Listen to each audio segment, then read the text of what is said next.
बॉम्बस्फोटासारख्या घटना घडतात त्यावेळी विरोधकांनीही सहकार्य केले पाहिजे, असं नारायण राणे काल पत्रकार परिषदेत म्हणाले.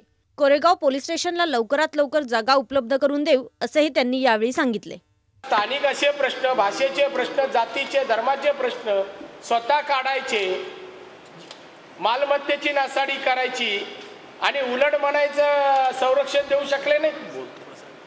बेजबाबदार ते आहेत. त्यांचा असा पण आरोप आहे की 22,000 पोलीस राहुल गांधी आणि मायनेमीज खानच्या सुरक्षेकरता लावले आणि तिथं सुरक्षा व्यवस्था पुरवायला पाहिजे. ते करायचंच कशाला? तसं तोडफोड जाळपोळ करायला परवानगी द्यायची का? जा आणि करा, आम्ही पोलीस संरक्षणाला ठेवतो.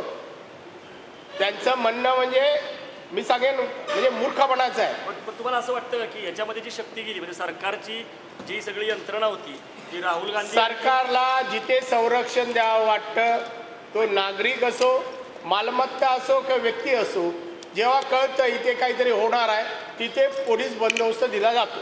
शिवसेनेच्या या सगळ्या आंदोलना शिवसेनेच्या काय बोल, उलट मी सांगेन की ते जास्त जबाबदार आहेत. त्याच्यामुळे हे भाषिक प्रश्न त्याच्याबरोबर वगैरे तुम्ही मला सांगू नका. मी सांगतो एवढंच की भाषिक प्रश्नावर किंवा जाती धर्माच्या प्रश्नावर आंदोलन करून शासनाची, पोलिसांची शक्ती तिकडे डायव्हर्ट करायला प्रवृत्त या मंडळीने केलेलं आहे.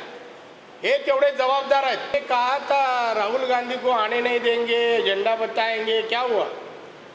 अभी शिवसेना की ताकत क्या है? खुद को नहीं संभाल रहे इन लोग और दूसरे को रोकने की धमकी दे रहे हैं.